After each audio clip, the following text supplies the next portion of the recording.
The land stretched out endlessly, a sea of grass that rolled to meet the horizon, and in the middle of it all stood Ethan McCall's ranch. Weather-worn fences zigzagged across the prairie. The barn leaned slightly with the weight of years, and the cattle dotted the pastures like dark specks against the gold. It was a fine place, full of promise, but to Ethan it often felt unbearably empty. At 32, Ethan had built something solid with his own two hands. When his father passed, he took the few head of cattle left to him and worked tirelessly until the herd grew strong enough to support him. Neighbors respected his determination. They said Ethan was steady as the Rocky Mountains, dependable, hard-working, and not one to shirk from duty. Yet when the sun sank each evening and the prairie grew quiet, he had no one to share the firelight with. The silence weighed heavy. Meals were eaten alone, often nothing more than beans or cornbread cooked hastily after a long day's work. The house, though sturdy, felt hollow without laughter or conversation echoing through its rooms. Ethan sometimes paused in the doorway, staring at the empty chair across from his own, imagining what it might feel like to see a woman there, perhaps knitting by the fire, perhaps just smiling at him after a long day. He wasn't a man given to fanciful dreaming, but he knew one truth as clearly as he knew how to mend a fence. A ranch could not thrive without family. A woman could make a house into a home, and children could give meaning to the toil. Most of the neighboring ranchers had wives, some even growing families. Ethan felt the ache of being left behind. Marriage, however, wasn't easy to come by. The settlement towns were small, and most women were either already married or had no interest in moving to such an isolated place. Courtship required time Ethan didn't have. Cattle and land came first. And the demands of ranch life left little room for courting dances or long wagon rides into town. It was his neighbor, Old Man Barnes, who planted the idea. "You're a good man, Ethan," Barnes had said one evening as they shared coffee by the corral. "But good men get worn down if they've got no one to stand beside them. Why don't you write to one of them mail-order agencies? Women back east are looking for husbands. You've got land, security. That counts for more than you think." The thought lingered with Ethan long after Barnes rode home. Could he really bring a stranger into his life, ask her to share his burdens, his hopes, his solitude? It seemed risky, perhaps even foolish. But as the weeks dragged on and the work grew heavier with the approaching winter, Ethan made his decision. He could not face another season alone. He sat down at his small desk, the lamplight throwing shadows across the walls, and put pen to paper. The words came slow at first. He wasn't a man used to spilling his heart. But he wrote with honesty about his ranch, his hopes for a wife who valued steadiness, and his desire to build a family rooted in faith and hard work. He sealed the letter and sent it to an agency in Boston, trusting that fate might bring him the companion he longed for. Weeks passed before the reply came, and when he unfolded the letter, written in careful feminine script, Ethan felt the first stirrings of something he hadn't known in years: hope. The woman's name was Margaret, and though they were strangers, her words carried warmth and gentleness. She wrote of her desire for a new beginning, her wish to escape the confines of her small town, and her willingness to face the hardships of frontier life if it meant building a true partnership. Ethan read her letter again and again, imagining the woman behind the ink. He wrote back quickly, and so began a series of letters that filled the lonely ranch house with anticipation. Each envelope brought a piece of her into his world, until he began to believe that soon the chair across from him would no longer sit empty. For the first time in years, Ethan McCall dared to dream of a life not just of work and duty, but of companionship. He did not know, of course, that fate would send him someone entirely different than the bride he expected. Margaret Fletcher was not the sort of woman most folks expected to see on the frontier. At 26, she had grown up in a respectable but stifling household back east, where every action was measured against the expectations of society. Her widowed mother was a woman of rigid propriety, determined that her daughters would marry well or not at all. For Margaret, life had become a series of polite teas, endless sewing circles, and empty conversations. Each year slipped by with suitors who courted but never committed. and with neighbors who whispered that perhaps Margaret Fletcher would never wed. Inside, Margaret longed for something more. She loved the quiet of reading by lamplight, the smell of bread baking in her mother's kitchen, and the comfort of routine. But beneath her composed exterior lay a restless yearning, a wish to matter, to shape her own destiny, rather than be confined to her mother's narrow expectations. When the advertisement for mail-order brides circulated in their town, Margaret read it with curiosity first, then with dawning courage. The rancher's letter had arrived on crisp stationery, the ink a little uneven, the handwriting strong but unpolished. There was no flowery language, no attempts at charm, only steady words from a man who valued hard work and honesty. My name is Ethan McCall. I have a ranch in Wyoming Territory. It is a good place, but it is lonely. I seek a wife who is willing to share the labor of the land and the blessings of home. I cannot promise riches, but I can promise fairness, respect, and a life built together with trust. Margaret had read the letter several times before folding it carefully away. Something about its plainness stirred her. It was not a poem, nor the boastful words of a suitor trying to impress. It was simply true. Her mother, upon hearing of the letter, had scoffed. "You would leave behind everything you know to live among cattle and dust? A gentleman here would suit you better." But Margaret saw the hollowness in that promise. No gentleman had chosen her yet, and she was tired of waiting for a future that never arrived. The rancher's offer, plain though it was, carried a chance for meaning. It offered her not just a husband, but the possibility of a life where her efforts would be needed and valued. When she wrote back, Margaret's words came carefully, but with heart. She told Ethan of her willingness to work, of her quiet nature, and of her hope for a fresh start. To her surprise, he replied quickly, his letters filled with thoughtful questions and small details of his days on the ranch. Through the months of correspondence, Margaret began to form an image of the man she would soon meet. She pictured him as tall and broad-shouldered, with weathered hands and steady eyes, a man whose silence did not come from indifference but from depth. She imagined evenings where he would sit across from her at the hearth, both of them weary from labor yet content. The idea warmed her more than any ball or social gathering ever had. Her younger sister Clara teased her endlessly. "Margaret, you'll end up with a beardy old man who smells of cattle. What if he's missing teeth?" She would laugh, her own eyes sparkling with mischief.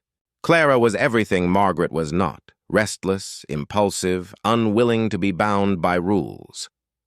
Where Margaret dreamed of stability, Clara craved adventure. But Margaret brushed off the teasing. She was firm in her decision. For once in her life, she would choose for herself. The arrangements were made. Her trunk was packed with practical dresses and a few treasured books. When the time came, she would board the wagon that would take her westward, away from the suffocating expectations of her mother's parlor, and into a world where she might finally belong. Little did she know, however, that fate had a different plan. For though Margaret intended to claim her place as Ethan McCall's bride, it would not be her footsteps that carried her off the wagon at the station. Clara Fletcher had never been one to follow rules, and she certainly wasn't about to start now. Where her elder sister Margaret had always been dutiful, modest, and measured, Clara was restless, quick to laugh, and quicker still to rebel against the quiet life laid out before her. At 22, she already felt trapped in their small town, hemmed in by gossiping neighbors, narrow-minded propriety, and the suffocating hand of her mother. Unlike Margaret, who found comfort in predictability, Clara thrived on unpredictability. She loved the thrill of sneaking off to the river with friends, of dancing barefoot in the fields, of speaking her mind even when society told her to hold her tongue. But the very fire that made her vibrant also made her a misfit in a place where women were expected to be docile and obedient. Suitors came and went, but few stayed long enough to face her sharp tongue or her unwillingness to be molded. Clara envied her sister in ways she could not always admit. Margaret seemed to know who she was and what she wanted, content to build a life around hearth and home. Clara, by contrast, only knew what she didn't want, to wither away in a town that felt too small for her spirit. When Margaret began corresponding with Ethan McCall, the Wyoming rancher, Clara had teased her at first, but inwardly she felt a pang of something sharp and unspoken. Margaret had been offered a way out, a chance at adventure and a new beginning, while Clara was left behind with the same endless expectations. On the morning of Margaret's departure, the house was a whirlwind of preparations. Their mother fussed endlessly over the trunk, ensuring every dress was folded neatly, every item accounted for. Margaret, composed as ever, tied the ribbons of her bonnet with steady hands. Clara watched from the doorway, a knot of conflicting feelings twisting inside her, love for her sister, envy of her courage, and a sudden wild longing of her own. What if it were she stepping onto that wagon? What if it were she meeting the stranger in Wyoming, breathing the wide air of the frontier, free at last from the narrow walls of home? The thought grew louder, more insistent, until Clara could hardly hear her mother's instructions or Margaret's calm reassurances. By the time they reached the station, Clara's heart was pounding like a drum. The wagon stood ready, the horses shifting restlessly, the driver calling out for passengers. Margaret placed her trunk on the loading bed, then turned to embrace her family one last time. It was in that moment that Clara acted. Impulsiveness had always been her nature, but this choice carried a weight unlike any prank or reckless decision she had made before.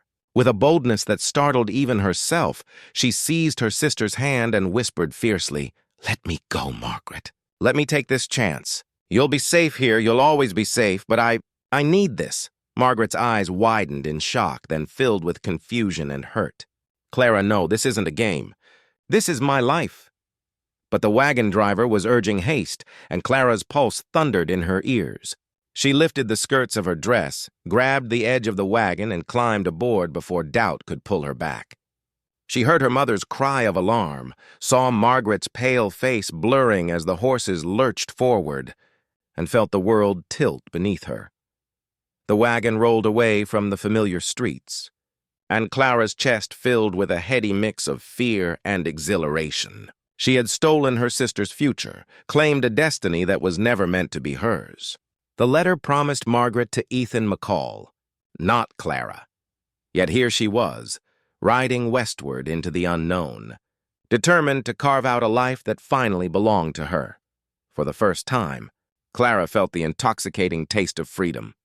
She told herself she would make it work, that the rancher would accept her, that she could learn the skills she lacked, that somehow, in the vast open spaces of Wyoming, she would prove she was more than a reckless younger sister. But beneath her bravado, doubt whispered. What would happen when Ethan McCall discovered that the woman stepping off the wagon was not the bride he had chosen, but her sister instead? The town of Dry Creek was little more than a cluster of weathered buildings along the dusty road. But to Ethan McCall, it was the place where his future was meant to arrive. He had ridden in early that morning, boots polished, shirt freshly laundered, even trimming his beard more neatly than usual. He was not a vain man, but today was different. Today, if all went as planned, he would meet his bride. The sun was high when the wagon finally appeared on the horizon, a plume of dust trailing behind it like a banner. Ethan's heart beat with a steady thrum as he moved closer to the depot, trying to appear calm, though anticipation stirred inside him. Around him, townsfolk carried on with their errands, some casting curious glances his way. Word had traveled fast. People knew the McCall rancher was expecting a mail-order bride. The wagon rolled to a halt in front of the depot, horses stamping and tossing their heads. The driver climbed down, calling for passengers to disembark. Ethan's eyes fixed on the covered bed, waiting for the first glimpse of Margaret Fletcher, the woman whose letters had brought warmth to his lonely evenings, whose words had painted a picture of gentleness and steadiness. When the figure finally emerged, Ethan felt a jolt of surprise. She was younger than he had imagined, with auburn hair that caught the sun like fire and eyes so alive they seemed to laugh even before her lips curved into a smile. She stepped down lightly, skirts brushing against the wooden step, and turned her gaze toward him with a confidence that startled him. "Mr. McCall?" she asked, her voice bright, almost musical. Ethan removed his hat, nodding slowly. "Yes, ma'am." Ethan McCall, you must be... Margaret? There was a pause, so brief he might have missed it, before she answered with a quick, decisive smile. Yes, Margaret Fletcher. Something about her tone struck him as unusual, but Ethan brushed it aside. What mattered was that she was here. He extended his hand and she took it without hesitation, her grip warm and firm. He noticed, too, the way her eyes lingered on everything around her, the depot, the wagons, the wide sweep of prairie, as though she was drinking it all in with restless energy. She was not exactly as he had pictured from her letters. Margaret's words had painted an image of a thoughtful, almost reserved woman, yet this bride before him seemed vibrant, curious, brimming with life. Perhaps, Ethan thought, he had simply misread the letters. Paper could never capture the whole of a person. The driver set down a small trunk, worn but sturdy, and tipped his hat. Ethan lifted it easily onto the wagon hitched for the ride home, then offered his hand to help her climb aboard. She accepted, laughing softly at the formality. "I'm not made of glass, you know," she teased, and something about the boldness of her words caught him off guard. As they set off from town, Ethan stole glances at her from the corner of his eye. She chattered freely about the journey, the people she had met along the way, and the excitement of seeing the West for the first time. Her enthusiasm tumbled out like a brook over stones, lively and unrestrained. Ethan found himself both intrigued and unsettled. He had expected a woman who would quietly slip into ranch life, filling the silences with gentle company. Instead, he had been met with a bride who seemed to chase silence away entirely. Still, there was no denying the effect she had on him. The miles rolled beneath the wagon wheels, and for the first time in years, Ethan felt as though he was not riding alone.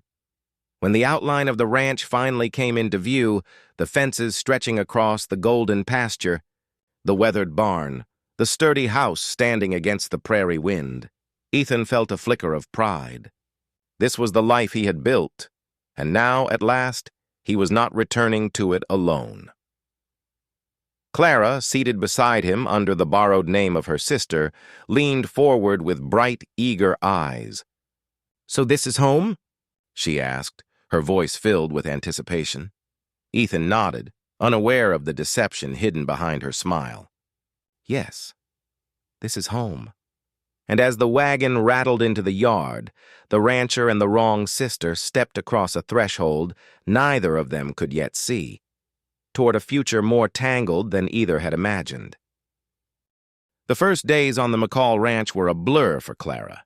She had grown up in a modest but comfortable home back east, where the most strenuous chore was helping her mother with laundry or running to the market for flour.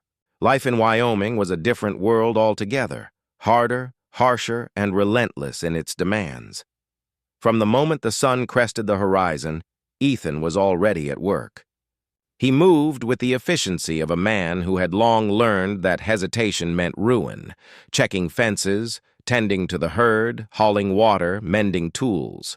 Clara, unused to the rhythm, trailed after him with determination, refusing to show weakness, even when her muscles ached or her hands blistered. Ethan noticed. At first he assumed Margaret, his bride, simply needed time to adjust. "You'll toughen up," he said one morning, handing her a bucket full of feed that nearly pulled her arm from its socket. His tone was steady, not unkind, but Clara bristled. She hated being underestimated. By midday, her skirts were dust-stained, her hair falling loose from its pins, and her temper frayed. Yet when Ethan came in for dinner, expecting to find a simple meal, he was surprised by the aroma of roasted chicken and fresh biscuits. Clara, though weary, had poured herself into cooking, determined to prove she could make a home as well as face the outdoors. Ethan sat across from her at the table, his expression unreadable as he sampled the food. "This is good," he admitted after a long pause, his deep voice filling the silence. Clara's lips curved into a triumphant smile. For all her impulsive choices, she had one guiding principle: she would not fail. Still, life on the ranch was more than cooking and cleaning.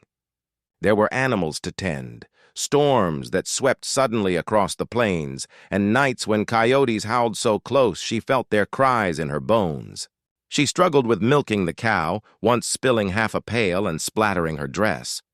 Ethan had chuckled quietly at her muttered curses, his first laugh since she'd arrived, and though Clara should have felt embarrassed, the sound warmed her. Despite the hardships, Clara's spirit brought something new to the ranch. She sang while she worked, her clear voice drifting across the yard. She rearranged the house, adding small touches. A sprig of wildflowers in a jar, curtains tied back to let in more light. Where the home had once felt silent and utilitarian, it now carried a sense of life. Ethan found himself watching her more often than he intended. She was not what he had imagined from the letters. Margaret's words had painted a picture of a reserved, thoughtful woman who would slip quietly into his routines. Clara was anything but quiet. She argued, she laughed, she challenged him in ways that unsettled and intrigued him. One evening, after a long day mending fences, Ethan sat on the porch, weary but content. Clara brought him a cup of coffee, her hand still smelling faintly of soap from washing dishes. She sat beside him without asking, her gaze fixed on the horizon where the sun melted into gold and crimson. "It's wild out here," she murmured, half to herself. "Like the land is too big to ever belong to anyone." Ethan studied her profile, the way the fading light caught in her hair. "It takes more than owning land to belong here," he said quietly. "Takes grit." Clara turned to him then, a spark in her eyes. "Good thing I've got plenty of that." And in that moment, Ethan believed her.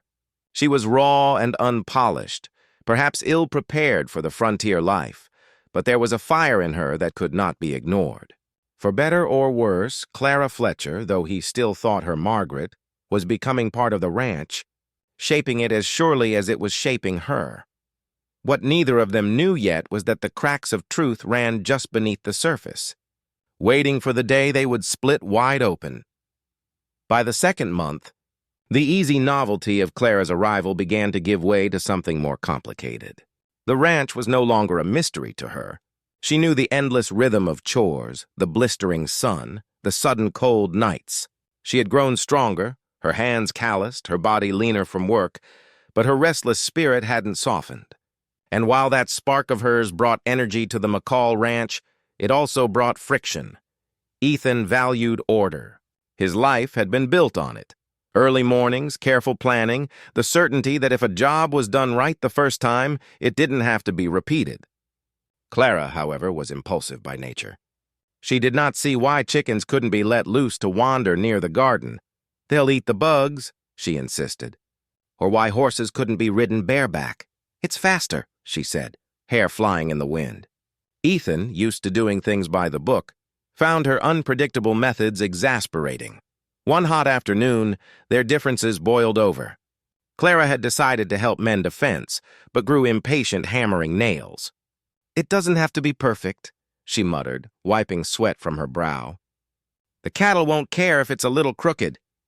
Ethan, who had just finished securing his own section with precision, straightened up, his jaw tightening. "It's not about the cattle noticing. It's about doing it right. If you cut corners, you'll pay for it later." Clara set her hammer down with a clatter, eyes flashing. "You think I don't know how to work? I've been breaking my back here same as you." Ethan met her gaze, his voice low but firm. "You're trying, I'll give you that. But trying isn't enough out here. Out here, mistakes cost lives, yours, mine, or the herd's. This land doesn't forgive carelessness." The silence that followed crackled like dry tinder. Clara bit her lip, torn between anger and shame. For a moment she wanted to lash out, to tell him she hadn't asked for this life, that she hadn't even been the one meant to stand here. But of course she couldn't. Instead, she spun away, fury burning hot in her chest. Their arguments became more frequent after that. Sometimes it was over small things, whether coffee should be brewed strong or weak, whether the cow should be driven one way or another. Other times the conflict was unspoken but heavy, lingering in the way Ethan's brows knit when she laughed too loudly with a neighbor, or the way Clara rolled her eyes at his insistence on routine. Yet the sparks were not all anger. Just as often they came as a charge of something neither could deny. When a sudden storm broke over the prairie, Ethan and Clara scrambled together to herd cattle toward shelter. The rain drenched them, lightning splitting the sky as the animals panicked. Clara's skirts clung to her legs, her face streaked with mud, yet she shouted with fearless determination, waving her arms to drive the herd. Ethan, watching her, felt a surge of admiration that stunned him. Later, when the storm passed and they stood gasping in the barn, water dripping from their clothes, Ethan caught her gaze. For a heartbeat, the anger between them melted, replaced by something far more dangerous, desire. "You did good out there," he said gruffly. His voice rougher than usual. Clara smiled, exhausted but glowing. "Told you I had grit." The moment lingered, charged and unspoken, before Ethan turned away to busy himself with the lantern. Clara's smile faded into something softer, more uncertain. In town, whispers about Ethan's new bride had already begun. Some said she was too wild, too bold for a man like him. Others hinted she wasn't cut from the same cloth as the quiet, pious wives of other ranchers. Clara heard the whispers, but instead of shrinking, she lifted her chin higher. Still, late at night, when the house was dark and silent, the doubts gnawed at her. Could she truly fit into this world? Or was she just pretending until her secret was inevitably uncovered? For Ethan, the conflict deepened as well. He found himself drawn to her laughter even as it grated on his ordered mind. He admired her courage, yet struggled to reconcile it with his vision of the wife he had expected. He could not have known it yet, but each spark, whether of anger or of longing, was pulling them closer to a fire neither could resist. The autumn sun was sinking low when Ethan returned from town, a folded letter tucked in the pocket of his coat. He had gone to collect supplies, nothing more, but among the parcels of flour, lamp oil, and nails had been a surprise. A letter addressed to Mr. Ethan McCall, written in an elegant, familiar hand. He hadn't expected it. After all, his bride lived under his roof now. But the postmark was from the east, and curiosity gnawed at him until, sitting at the kitchen table, he broke the seal. The words inside stopped him cold. "Mr. McCall, I hope this letter finds you well. I write with hesitation, as my heart is heavy. Though our correspondence has been dear to me, circumstances prevented me from joining you as promised. I pray you have not judged me too harshly for failing in my commitment. May God bless you with patience until another arrangement can be made." Signed, Margaret Fletcher. Ethan's hands clenched around the paper. Margaret Fletcher, his intended, the woman whose words had filled his evenings with hope. And yet, she was not the woman who had stepped off that wagon weeks ago. His gaze shifted toward the hearth where Clara, not Margaret, was humming softly as she mended a shirt. The truth struck him like a blow.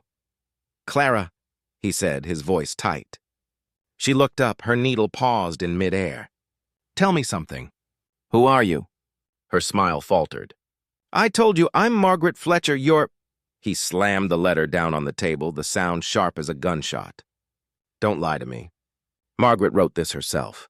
She never left the East, so who are you?" The silence that followed was suffocating. Clara's fingers trembled as she set the mending aside, her boldness slipping away. For the first time since she'd arrived, she seemed unsure of herself. "I'm her sister," she whispered at last, her voice breaking. "Clara! Clara Fletcher!" Ethan's jaw tightened, fury battling with disbelief. "Her sister? You mean to tell me you climbed off that wagon knowing full well you weren't the woman I'd asked to marry?" Clara rose to her feet, eyes glistening. "I never meant to trick you, not like this. Margaret, she was afraid. She wanted the safety of home, the comfort of the familiar. But me, I couldn't stay. I had to come. I had to escape." "Escape?" Ethan's voice was harsh. "From what, your mother's parlor? From gossip and sewing circles? You think that gives you the right to steal another's place, another's life?" Her chin lifted, defiance flickering even through her shame. "I didn't steal, Ethan, I chose. For once in my life, I chose my own path. And yes, I knew it was wrong, but can't you see? I've worked harder here than I ever did back east. I belong here. I feel it." Ethan turned away, running a hand over his beard. Anger twisted in his chest, but beneath it, confusion gnawed. This woman, Clara, had indeed worked, had laughed, had breathed life into the ranch. Yet the betrayal cut deep. He had opened his home, his trust, his heart to her, believing she was someone else entirely. "I don't know if I can forgive this," he said finally, his voice low, heavy with disappointment.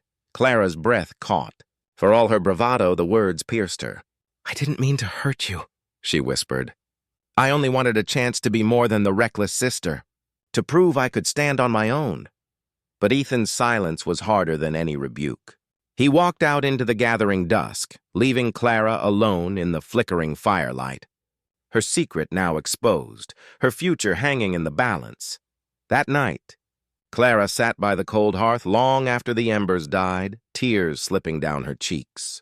For the first time since she had claimed her sister's place, she wondered if her daring choice had cost her the very thing she had come west to find. Not just freedom, but love. The next days on the ranch stretched long and brittle like a fence rail ready to splinter. Clara moved through her chores with the same steady rhythm, feeding chickens, hauling water, gathering firewood, but each task was weighted with silence. Ethan spoke little to her, his words clipped when he did. The warmth that had begun to grow between them seemed to have been snuffed out with the strike of truth. For Clara, the silence was punishment enough. She had always been headstrong, defiant even, but she had not anticipated the depth of shame that now gnawed at her. Every time Ethan passed by without looking at her, the ache deepened. She wanted to shout, to plead her case, to insist that what she had done was born not of malice but desperation. Yet the guilt tied her tongue. One evening, a storm rolled in across the plains. The sky darkened, and rain lashed against the windows. Ethan returned from mending a section of fence, his shirt soaked through, his hat dripping. Clara rushed to fetch a towel, her instinct to care for him winning over her pride. "You'll catch cold," she said softly, holding the towel out. But Ethan didn't take it. His eyes were shadowed, distant. "You shouldn't be here, Clara," he said, his voice low but firm. The words struck harder than any storm. "What do you mean?" she asked, her hand trembling. "You lied to me," he said. "You took your sister's place thinking I'd never know. And I let myself believe it, believe in you. But how can a marriage be built on deception? How can I trust you?" Clara's throat tightened. "Because everything else was true. The laughter, the work, the way I cared for this home, for you. Wasn't that real?" Ethan looked away, jaw set. It doesn't matter if it felt real when the foundation was a lie. The crack of thunder outside echoed the crack inside her chest. She had expected his anger, his disappointment, but not this cold rejection. For all her daring, Clara had not foreseen how deeply she would come to need him, to want his respect, his partnership, his love. "I thought," she whispered, struggling to steady her voice. "That out here, people were judged by what they did, not who they were supposed to be." "Maybe so," Ethan said, finally taking the towel but not meeting her eyes. "But honesty still matters." The silence that followed was unbearable. Clara turned away, her shoulders trembling. She spent the night in her small bedroom, listening to the storm batter the windows, wondering if she had ruined everything beyond repair. The breaking point came the next morning. Over breakfast, Ethan spoke the words she had dreaded. "When the supply wagon comes through next week, you'll go back east. To your family," her spoon clattered against the bowl. "You mean to send me away?" "You don't belong here, Clara," Ethan said quietly, though his voice was thick with restraint. "You made your choice to come, but it was never yours to make." "I won't live a lie," Clara's chest heaved. She wanted to argue, to fight, but the determination in his eyes silenced her. This wasn't just anger. This was resolve. Tears blurred her vision. She rose abruptly from the table, pushing back the chair. Without another word, she fled outside, the morning air sharp against her skin. She ran to the barn, her sanctuary, where the horses shifted and snorted as though sensing her turmoil. There, with only the animals as witness, she buried her face against a mare's warm neck and let the sobs come. For the first time since stepping off that wagon, Clara wondered if her boldness had carried her too far. She had dreamed of freedom, of carving out a life of her own, but perhaps she was about to lose the only man who had ever made her feel truly seen. And Ethan, watching from the doorway of the house, wrestled with his own storm. Sending her away was the only right thing to do, or so he told himself. Yet why did the thought of her leaving leave such a hollow ache inside him? The week that followed was a torment for them both. Clara lived with the knowledge that Ethan intended to send her away when the next wagon passed through, while Ethan lived with the burden of his decision. The unspoken words between them hung in the air heavier than any storm cloud, pressing down on their every movement. Clara tried to carry herself with dignity, pouring her strength into the chores. She rose early to milk the cow, scrubbed the floors until her hands ached, and cooked hearty meals, though she had little appetite herself. If these were to be her last days on the ranch, she wanted them to matter.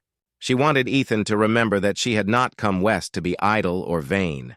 She had worked, she had given, she had tried, but every task felt like a farewell.